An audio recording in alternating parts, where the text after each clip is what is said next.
Jadi untuk isu kalimah Allah di negara kita, saya nak bagi tahu sedikit tentang sejarah dia dekat negara kita. Kenapa benda ni boleh jadi?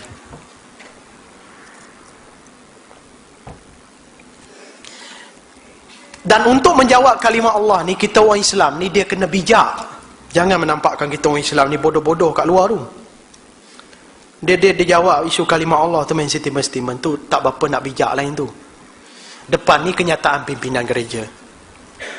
Bila saya berdialog dengan orang-orang Kristian, saya bersandarkan kitab Bible ni, iaitu kitab Bible Perjanjian, yang menghimpunkan 66 kitab, 39 kitab Perjanjian Lama, 27 kitab Perjanjian Baru.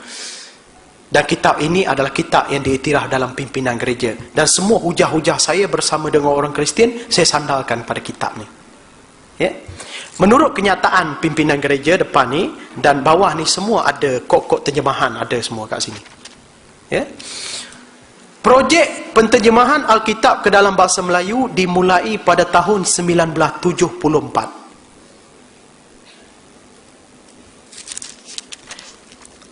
Dia kata kat sini mula tahun 1974, bukan 4 tahun kemarin lepas, bukan. 74 benda ni.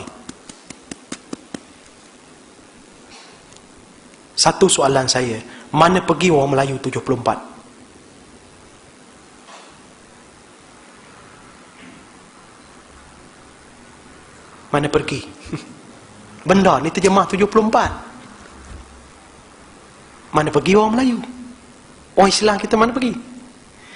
Sedangkan Kementerian Dalam Negeri, KDN, Kementerian Dalam Negeri, tahun 1968 sudah mewartakan kalimah Baitullah, kalimah Allah adalah hak eksklusif untuk orang Islam. Masa tu kitab Bible tak terjemah lagi. Tahun 1968. Kitab Bible hanya diterjemah secara besar-besaran tahun 1974. Mana pergi orang Islam masa ni? Pernah tak kita dengar kitab Atharva Veda, kitab agama Hindu diterjemah ke dalam bahasa Melayu? Pernah dengar tak? Tak pernah dengar tak? Pernah tak kita dengar kitab Tripitaka, kitab agama Buddha terjemah dalam bahasa Melayu? Pernah dengar tak yang tu? Tak pernah tak? Menterjemah kitab Bible ke dalam bahasa Melayu, dia menyangkut pada perlembagaan. Daripada pimpinan gereja, dia tak boleh main terjemah sebarang-sebarang, dia kena menulis surat. Dia kena minta kebenaran. Benda ni tahun 1974. Kamu ingat kelulusan ni, benda ni boleh dapat dekat restoran Hamid Maju ke? Kamu ingat kelulusan dia boleh dapat dekat Datuk Ramli Burger tu ke? Fikir sendiri, no? Fikir. Siapa yang menipu siapa ni? Kok terjemahan dia ada depan ni semua. Sebab itu saya kata, kesilapan lepas tak apalah. Kalau orang Islam dulu dah silap tu tak apalah. Tapi yang lah ni jangan buat silap lagi dah. Tak kisahlah kamu PAH ke, kamu UMNO ke. Tetapi saya nak menasihat pemerintah. Pemerintah. Kita tidak melawan pemerintah. Tapi kita berdoa kepada pemerintah, mudah-mudahan dia dapat hidayah. Macam mana nak selesai benda ni? Secara politik dia tak boleh selesai benda ni. Akhirnya orang Islam, dia marah orang lain, dia tak marah pemerintah. Saya tak suruh kamu marah pemerintah, dah. Yang kamu pergi marah orang lain tu buat apa? Orang-orang lain itu, parti-parti politik lain tu, dia ada kuasa ke?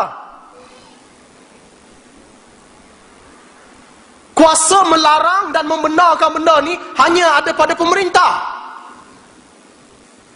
Peliklah kalau kamu nak pergi marah orang lain. Pasal apa sampai law ni, kitab Bible ni, yang ada kalimah Allah ni, sampai sekarang tidak ada yang menguatkuasakan, suruh dia keluarkan kalimah Allah tu. Berani buat.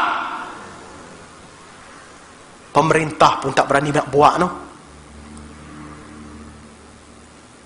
Tak berani. Sampai sekarang benda ni ada kalimah Allah ni. Apa cerita ni? Siapa yang tipu siapa ni?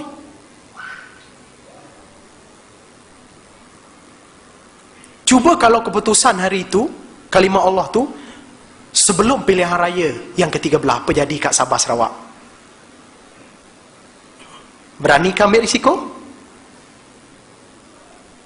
Hilang sokongan orang Kristian. Berani ambil risiko? Tahun 2011 lagi benda ni dah berlaku ketika kitab Bible terjemahan bahasa Melayu Malaysia dan bahasa Melayu Indonesia dibawa ke pelabuhan Kelang dan pelabuhan Kuching, disita dan dirampas. Masa tu orang Kristian marah. Tahun 2011 menghadapi pilihan raya negeri Sarawak. Macam mana nak selesai isu tu? Akhirnya pemerintah buat ketetapan, bersetuju dan tanda tangan. Perdana Menteri tanda tangan 10 solution, 10 perkara penyelesaian. Yang pertama sekali dibolehkan diterjemah di dalam bahasa Melayu. Tanda tangan Perdana Menteri. Saya tak nak cakap benda ni sebagai mendak. Benda ni isu Islam. Sebab keluarga saya ramai yang gembala.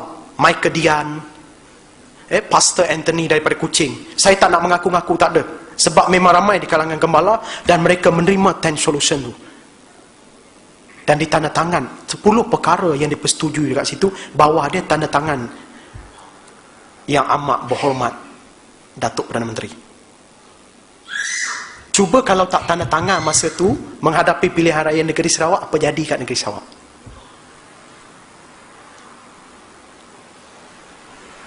Sebab tu benda ni sebenarnya kita orang Islam tolong jangan lagi dah. Saya tak nak salah siapa-siapa dah. Patutnya lah ni kita orang Islam sepatutnya bersatu tentang kalimah Allah ni. Saya tak masalah untuk kita pertahan kalimah Allah, tak ada masalah saya. Tapi yang masalah saya ni, tanya hati kita ni ikhlas ke? Kalau setakat kita berdegah-degah cakap, kami pejuang Islam, kami tak nak kalimah Allah dihinakan, kita tak mau orang mensyirikkan Allah. Yang kamu cakap tu kepada orang Islam ke kepada orang kafir? Kalau kamu cakap kepada orang kafir, selagi mana dia kafir, kamu ingat dia beriman ke? Kamu nak tahu, nak betulkan kalimah Allah dia pakai tu, selagi mana dia kafir tu, selagi itulah dia tak betul pakai kalimah Allah tu. Apa masalah dekat situ? Kalau kamu nak pertahan kalimah Allah, nak memuliakan agama Allah, ajar dia masuk Islam tu, baru betul kalimah Allah yang dia pakai tu. Kalau macam ni sampai hari kiamat ada orang kafir, kamu ni jadi orang bodoh lah. Duk selesai isu tu je tak habis-habis tu. Selagi mana dia kafir, selagi itulah kalimah Allah tu tak betul dia pakai tu. Apa yang kamu nak harap dia betul kalimah Allah tu? Sedang orang Islam sendiri pun banyak kufur tu, banyak syirik. Baru-baru ni saya kuliah dekat tu, apa nama ni, tazkirah Jumaat. Tinggal 2 minit lagi nak masuk waktu, habis tazkirah saya ditanya oleh sahabat, kenapa dekat Malaysia ni, negara kita ni, makin ramai aliran-aliran sesat muncul? Kenapa? Kamu masih nak salahkan orang sana, orang sini kah? Agama Bahai itu sudah diisytiharkan sebagai haram daripada JAKIM, fatwa JAKIM.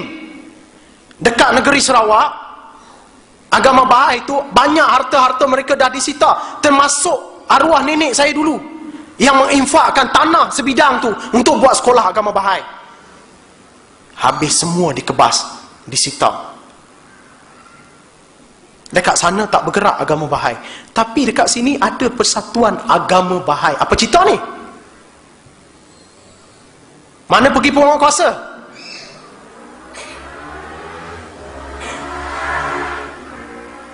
Inilah sebenarnya kelemahan kita orang Islam. Kalimah Allah itu berbanding dengan syariat Allah dalam Quran, lebih baik kamu laksana syariat-syariat Allah tu daripada kamu sibuk gaduh kalimah Allah. Kalimah Allah tu adalah untuk kamu berdakwah. Apa masalah dia dekat situ?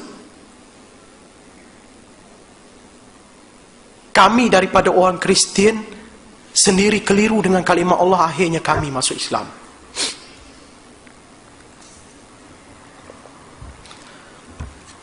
Saya nak kongsi sedikit tentang beberapa perkara di dalam kitab Bible yang mana benda ni kita boleh memberitahu kepada orang Kristian.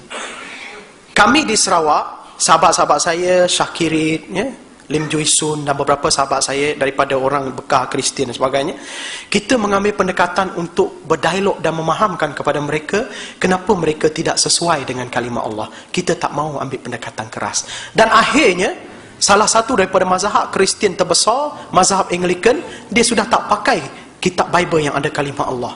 Sebab dia risau akhirnya ramai orang-orang Kristian yang masuk Islam kerana kalimah Allah. Bukan sedikit ramai.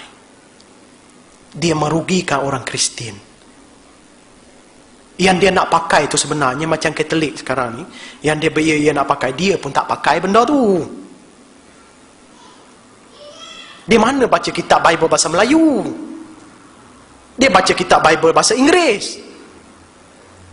Dia pun tak pakai kalimah Allah. Yang banyak pakai itu Sabah Sarawak. Tapi yang peliknya sekarang ni, keputusan kata Semenanjung Malaysia haram, tak boleh pakai kalimah Allah. Sabah Sarawak saja yang dikecualikan. Kepala otak dia buat macam tu. Yang pakai benda ni Sabah Sarawak. Tapi kat sana pula yang dia beri pakai, kat sini pula tak boleh pakai. Islam ni lain, no? Bila orang kafir tu, bila dia daripada lapangan terbang Kuching, wah, dia boleh bawa kitab Bible bahasa Melayu. Lepas tu dia baca kalimah Allah tu, dia letak kat sana. Sebab apa, nanti bila dah masuk dalam lapangan terbang Kuala Lumpur, KLIA, dia dah tak boleh pakai kalimah Allah tu, masuk dalam tong sampah. Ataupun tinggal dekat dalam kapal terbang. Sebab apa? Perlembagaan kita kata Semenanjung tak boleh pakai. Jadi lepas sampai lapangan terbang tak boleh pakai lah.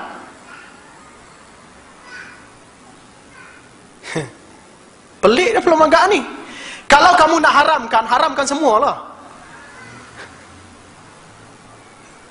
KDN ambil tindakan lah, haramkan semua.